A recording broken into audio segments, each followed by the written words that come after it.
there are actually two ways that I could recommend. First of all, it's raising your own self-awareness and just observing what happens around you, how people perceive you, what reputation you have. And another way is to, for example, hire a coach or find a company who provides services like 360 assessment. And I work a lot with that during the last years because it helps professionals, especially senior professionals, to understand how exactly they are perceived by their team members, by their seniors, by their peers. And from there, they should have a look at how they can improve what is lacking. And here, there is one very important thing. When you do this 360, you need to approach it not with emotions, because sometimes people tell me, well, I'm really scared to do 360 because I'm afraid about what I will hear from people because they can be surprises. Well, yes, there can be surprises, but you should approach it from the position of what I can get out of this for my own growth and my own development. Just like with the cold head, and with zero emotions, but with the only thing and focus in your mind, how it can help me improve. And there are different ways actually to do 360. I work it and I work on that in two different directions. Like first, I can interview peers and managers and team members. And the second way is I work also with the platform and psychometric tool, which is Praditus. I'm a certified coach using this tool, which allows also first run a test for your self-awareness and then run 360 and see how it coincides, how it's aligned. So debrief these two different ways of analyzing your personality and your behavior at work in the corporate environment, and then find out the ways on how to improve yourself and create an action plan and just work on that. It's very interesting that you mentioned the 360 evaluation, because I remember, 10 years, 15 years ago when I was employed in a corporation, we also organized 360, but it was usually the kind of administrative burden, or at least that's how people perceived it. Or my colleagues and I also was a victim of this to some extent. So we were looking for the easiest ways to get this assessment done and move on to the next step. But at the same time, there are people who really want to get a lot out of it, especially those who are on the job market or plan a career change. So what are some ways to actually kind of put the corporate assessment aside and do it maybe on your own? Like, is it, as you mentioned, hire a coach one-on-one who can even interview the colleagues on the phone? Like, is that what you mean? Well, the ways how a person could do that, first, if there is trust, for example, in the team, the person can prepare his own questions about what matters the most and ask his colleagues to give really sincere answers. But this is usually difficult because then there is like more understanding of who will tell what, but this is also an option. For example, if the person doesn't want to invest money and time and effort into that, and do it just in a basic way. But the best way, definitely, I would recommend to hire a professional who is working with this way of analyzing people behavior, people reputation, and ask to run this work for them. So yes, on the one hand, it can be done with interviewing colleagues and team members and superiors, and maybe sometimes even people outside of the company, like clients, for example, on the phone. So the coach, but in my case, I do this work. So I interview people and then I prepare a report. We discuss with the client the questions that we will use in this 360, and then I do the interviews. I get all the information, why it's interesting, for example, to do it through a coach. A coach knows what other questions can be asked. And so the coach can open the picture in a broader way than when it's just a question which is sent by email and, somebody answers it while having a lunch and not thinking, just to write something down. When it's an interview done by a coach, the coach can ask additional questions, ask to expand the situation, to give examples, so that then there is much more information available about the person. And then the coach, well, I usually prepare the debrief. I cannot tell you how other coaches work. I will tell you about my own experience, okay? So I prepare the debrief, and then we jump on a call, on a session with the client, and discuss all the results from the point of view of the client's development, growth, and the professional goals that the client has. So if it's about climbing up the career ladder, and getting a better position, or if it's about changing a job. So it depends, and we look at this report from the point of view of what the client needs to improve to get better results.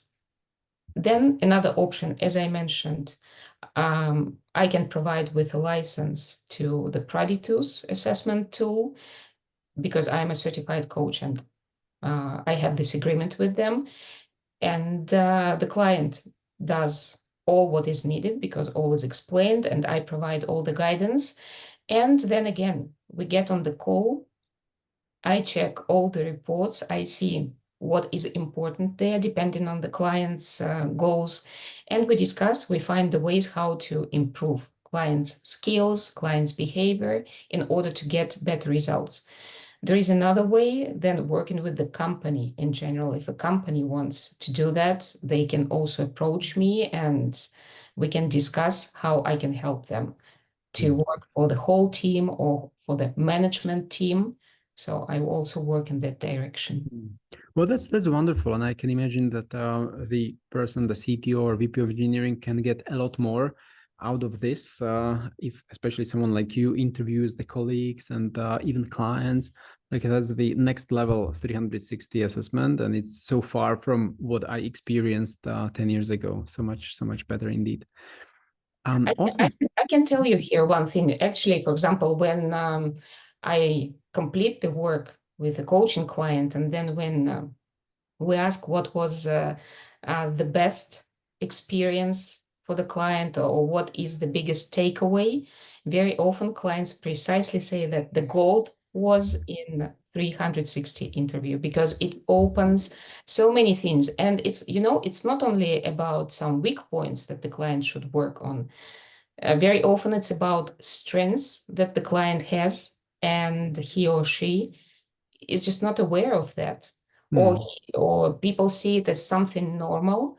But finally, when you ask colleagues, when you ask team members, it comes out as the strengths that make difference, and that's why people, for example, have trust with this manager or with this professional, because he or she has that uniqueness from the point of view of the strengths, professional strengths that they have. Wonderful. And once the person is aware of this strength, is this also something that could be used to get the next job? Like, have you also worked with your clients to help them get the next job based on their skills or hard skills or soft skills, or maybe their strengths? Absolutely. I can give you one example. I recently worked with a client who was not lucky with finding a job for quite a time, And then I worked with the client using precisely this self-assessment tool and 360 tool. And then we gathered everything that was there. The client was about to go to the next interview with the company. So I prepared the client for that interview. And the message that I have, I think I even posted somewhere on LinkedIn or on some other social media that I have, definitely in an anonymous way, that the client was, the company created the position for the client because it was a startup, and understanding the strengths that the client could present after doing all this work, So it was amazing. The client was happy, and I know that this person is still in that company and happy also doing the work there. Well, that's Doing these assessments actually highlights the things that we often don't see ourselves. And when we speak about building your visibility in the professional market, when we speak about building your, let's say, personal brand, your reputation, your professional reputation, it matters a lot, knowing your strengths. Because yes, you can know your points of growth and you can work on them definitely, so you will become better as a profession and as a professional and as a person. But if you know your strengths, if you're aware of all those nuances and how to present them to your potential employer, then there is like a half of the battle won already. So true. And this probably brings us to the second topic that I also mentioned that you specialize in, which is the personal branding. So one thing is the awareness of your strengths, and the other thing is how do you actually let the world know about the strength through personal brand. So how do you go from helping the client identify the strengths to the client having a wonderful profile that actually properly communicates the strengths? Well, it depends, as we discussed in the beginning, on the client's goals. So if the person wants to um, get a better position in the same company, or if the person is looking for another job, it's one way. If it's the person who is transitioning from the corporate to being a freelancer, self-employed entrepreneur, then that's another way. Usually there are some nuances, in these two paths. But mostly after we do this self-awareness part and when we understand all that we need to know about the client, how to position the client in the job market, in the professional market, then we start looking for the ways actually how to make it all visible. And this is about either using social media or maybe doing some extra things within the company. Or it can be also participating in different events as an expert and giving workshops, speaking on stages, at the industry events. So then it depends. I can say that nowadays it's almost impossible, even though there are cases, but usually you need to also have presence on social media. And when we speak about professionals and especially corporate world, it's more about LinkedIn. Then if it's okay also, because when a person works in the corporate world, the person needs to understand also what he or she can do, while they still stay in the corporate world. So then YouTube also a great way if the person is okay with speaking, if they have these public speaking skills, or if they want to develop public speaking skills. YouTube is great. You can start there. And um, you also need to be aware that it's totally fine that your first publications, your first messages, videos will not be as great. It's totally fine. It's personal branding for me, it's a self-development path. Reputation is what people say about you when you are not in the room, right? As the Jeff Bezos says. But even though he said that about personal brand, I would here disagree a bit because from my point of view, after working and analyzing, what it is, yes, reputation is a huge part of the personal brand, but it's also our goals, our aspirations, how we present ourselves, how we develop ourselves. So for me, it's more about self-development path, and then the reputation that you build and out of that, and the perception that people have of you.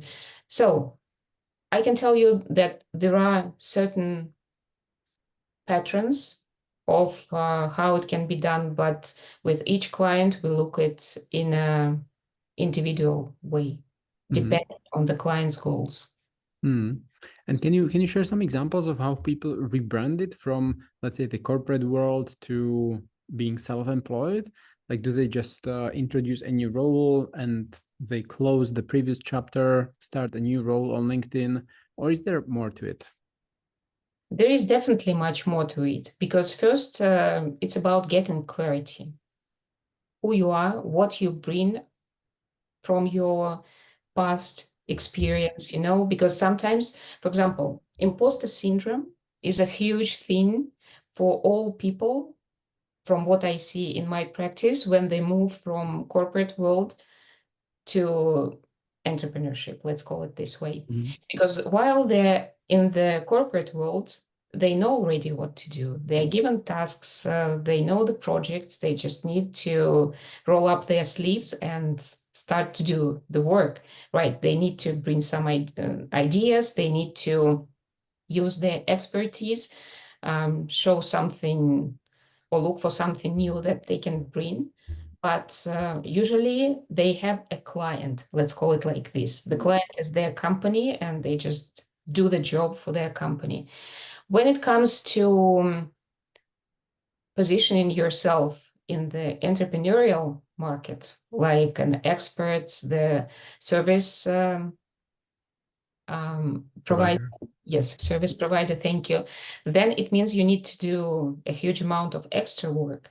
You need to position yourself, you need to market yourself, you need to sell your skills, your knowledge, your expertise. And that's where the problem comes, because people are not aware of some pitfalls that may be on the road. And when they see that they're so genius and so experts as they are, come and start offering their services as freelancers, and they do not get clients immediately, people start getting frustrated and they stop believing in themselves. And I see it actually a lot, and it doesn't matter what experience you have. I had clients with 30 years of experience after VP positions in the corporate world who stopped believing in themselves because they just didn't understand how to sell their expertise, and they didn't have crowds of people wanting their services, in the beginning. And this is not because they're bad experts or bad professionals. It's just because they didn't have this knowledge on how to position themselves, how to find strengths, what to sell, how to market, because it's a huge thing by itself, marketing, Yeah. It's selling. kind of interesting. Some of these VPs may want to transition to being entrepreneurs or coaches, and they think they will be doing coaching, but the first 3 months is probably zero coaching and 100% marketing and sales. And then it will be, 10% coaching and 90% marketing and sales after 3 months. And then it kind of starts shifting. No, would you agree or disagree? I can agree. Well, it depends, Also, what I can tell you from experience, don't go too far. Start look for clients among your circle, right? Among those people with whom you communicate and who know you already. Yeah. And sometimes, well, people sometimes, very often, people like to hear success stories, but I can tell you that maybe sometimes you even need to do some free work or be a volunteer somewhere. For example, for me, I started to volunteer with the organization which works with United Nations. Oh, wow. And yes, it was my time. I invested my time and I didn't get any payment for that, but it brought me great testimonials. So sometimes you can start small, even if you are a VP, but you need to get those testimonials. And the more high quality clients you work with, the better it will be for your reputation and for your personal brand. And then your success story will come, And especially if you do a great job, if you work well, if you have happy clients, then clients start introducing you to to whom they know and who they think might need your services. So that's how the professional path, in my opinion, of a freelancer or of an expert outside of the corporate world grows. Awesome, awesome. And you mentioned this phrase, imposter syndrome, which I wouldn't be able to define, although I have some rough idea of what it is. Is it like people think of themselves as kind of fraud? Is that the right angle or not?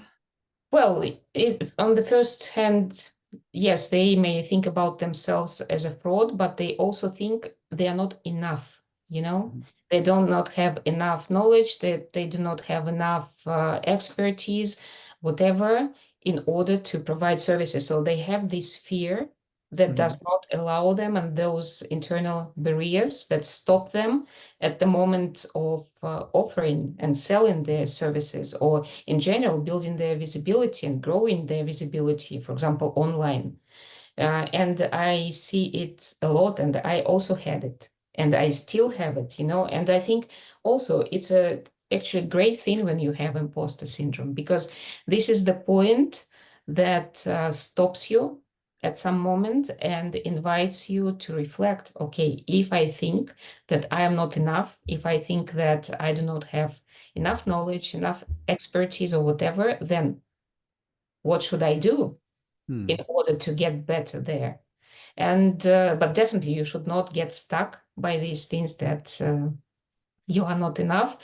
Try with what you have, you know, like there is a saying also, play with the cards that you have now in your hands and try to win. Yeah. This is the thing. Mhm. It's actually interesting that you say this because I've seen it also with recruiters who often get into the recruiting space without any certification. I mean, in the coaching space, for example, you have the certification at least to prove those 900 hours coached, right? But recruiters don't have this luxury. I mean, there are some certification programs also, but often they are not required to perform the job. They may not have any candidates in the talent pool. They actually don't have any assets, right? They are just believing that they have some skills that Mhm. are marketable, but it could be also the imposter syndrome playing some role and kind of not allowing them to start promoting themselves. So how to overcome this syndrome? How to cross the kind of river and get to the other side in terms of believing in yourself and figuring out what assets you have and finding the strength to present your services or It's a great question, but before I answer it, I can tell you that in the coaching industry, there is a lot of, let's call it struggle as well, because there are many people who call themselves coaches. Mhm. But finally, for example, if we look from the perspective of the International Coaching Federation, they do not have proper education, they do not have certification, but still they call themselves coaches. That's why in the coaching industry, there is this thing about, let's call it damage to the profession, because people may call themselves coaches when they are not, and they are actually consultants or mentors or do some other things.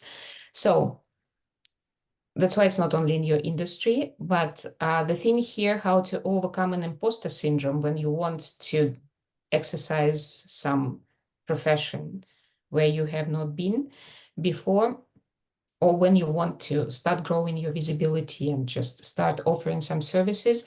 You know, the first step from my experience is to do this self-awareness work.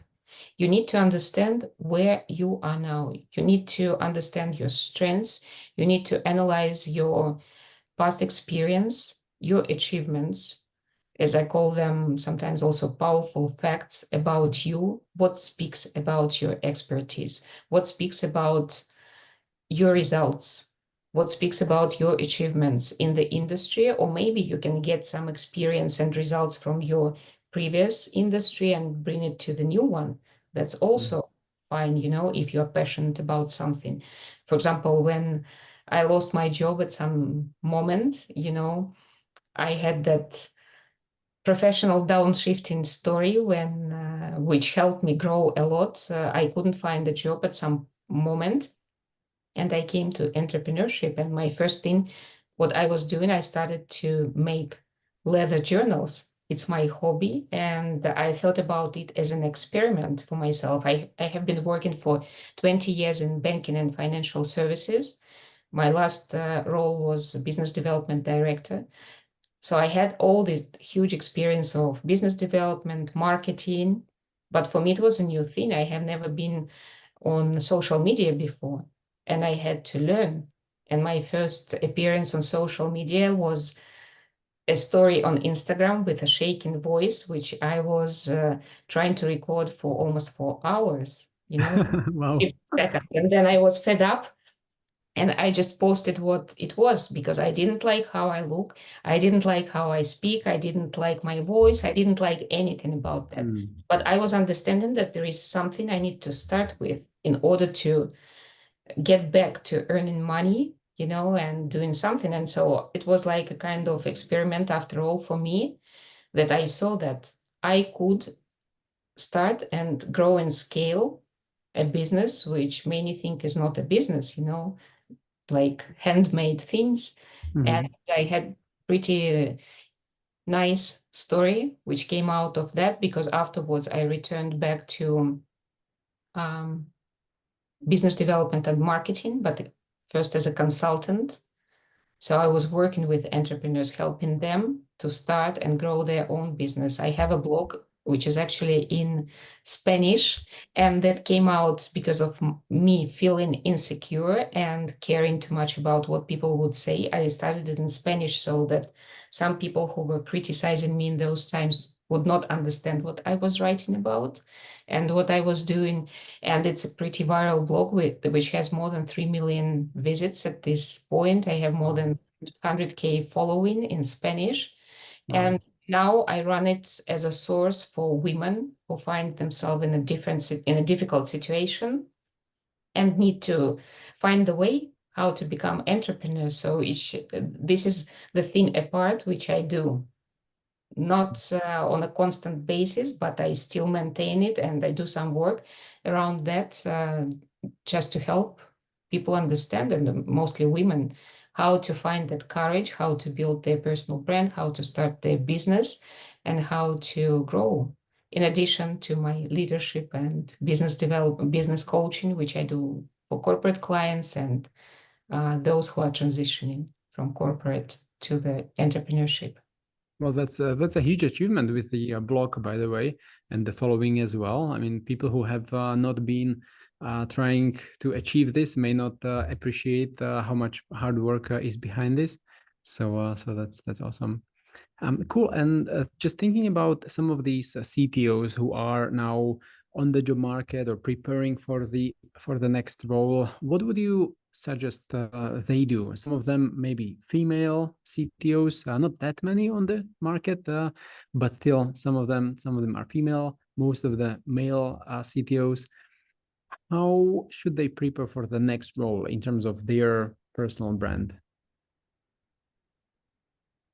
I can tell you here the same thing I told you in the beginning. Do Mhm. the self-awareness work, maybe even hire a coach or approach the HR department and see what they offer if the person wants to grow in the same company in Mhm. order to help them to understand their Mhm. reputation, their soft skills, because if the person wants to grow professionally, it's I can assume here, even though I don't like assume things, but I will assume that the person has enough of hard skills and Yeah. he sees himself or she sees herself capable of doing something extra.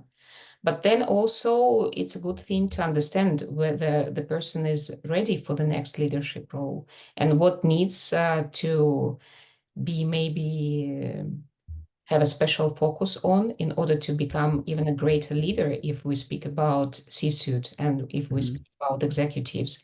So, what will help the person to become a greater leader?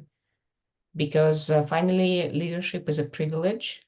And very often, what people in leadership roles can do, people who are below them on that scale of corporate uh, positions, they cannot do some things. For example, as Mm. leaders, yes, they can influence, they can take decisions, they can become role models as well for their team members, for their peers. That's why if you want to become a great leader, if you want to leave that legacy or become the person with whom people, yes, they want to work with. So think about what can be your self-development path, what you need to improve, and to understand what needs to be improved, you need to understand first where you are now with your soft skills, with your leadership skills. Mm. And are there some online self-assessment tools that you would recommend? Maybe some quick quiz or something that the CTO can just quickly run through to identify the gaps? Well, actually, there are different self-assessments that can be done online. I think even these can be done online. I work with Praditus, as I mentioned to you before. It's a French company, and they have huge background of really research work, of understanding, and it's based on the Big Five model, which is well known in the HR industry and psychology and organization psychology. So they also have an app, actually. They are more modern in this way, where you can do your initial self-awareness. And if someone is interested to dive deeper and to really work to understand and to get the maximum out of that, well, I can then promote myself a bit here. So Yeah, definitely, of course. they can reach out to me, and we can see how we can work on that. If it's just self-awareness, if it's 360, and make a plan out of which, so that the person gets the maximum value.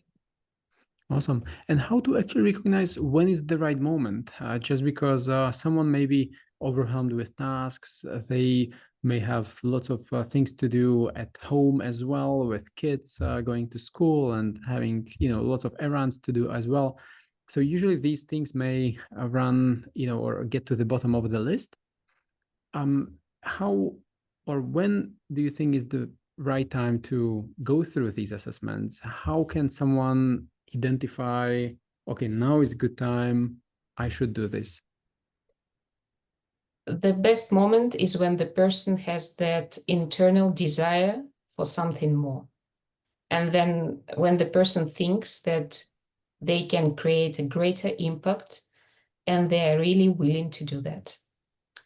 So then, in order to be well prepared for creating that greater impact and for doing something more, understand where you are now, to think about what needs to be improved, what you need to work on, or maybe how you can build upon your strengths that you already have, so that you are ready to grab that opportunity and present yourself in the best possible way, and actually start creating that greater impact.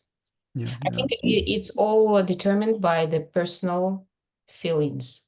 Yes, we can be overwhelmed. And I can tell you, for me, for example, I also have a child, a family. And yes, sometimes it's very difficult to play these different roles that we need to play in our modern world, right? But then you also need to think about yourself, about your potential, and about your desire for self-realization and for feeling happy with what you do professionally as well. Because after all, kids grow, time flies, and the moment comes when you think, okay, am I where I wanted to be, or I am capable and I want to do something more?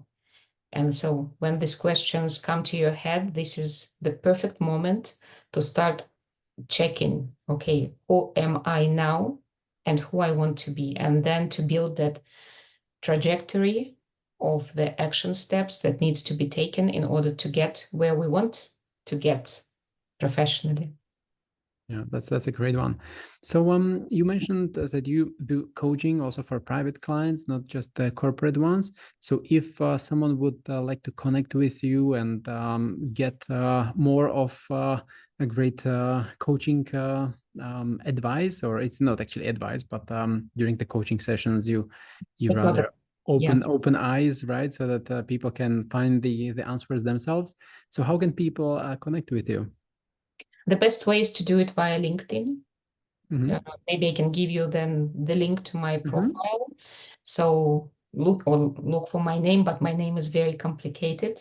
Marina Vishnyakova Nazarenko. I'm of Russian origin, but I'm Spanish now. So I've been living for 20 years in Spain.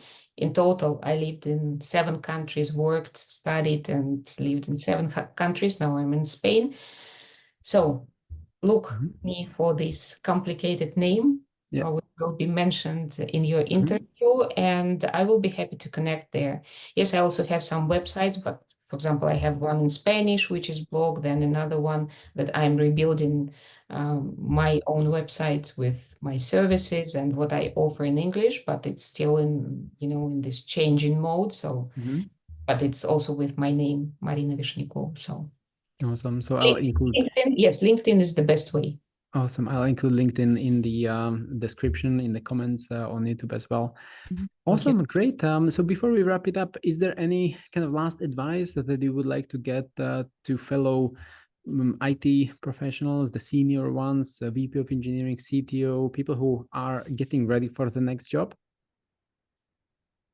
Yes, my advice would be listen to yourself, to what you really want.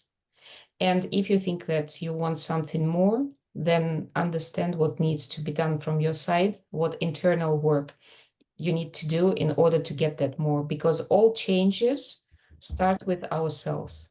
If we want to change something in other people, in the environment where we work and where we live, we need to start with ourselves.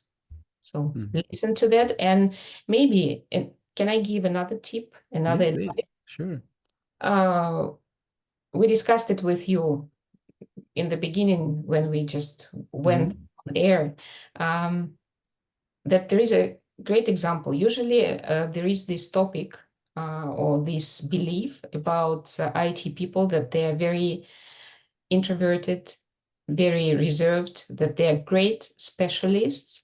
And sometimes maybe it's true. And I hear that actually in the corporate world, when I work with clients, that IT people, they are into their work, So if we speak about the IT sector, I would invite all those professionals who are looking for a sense in their career or for another job to master their skills, like communication skills, presentation skills, and know their value. Be aware about the value that they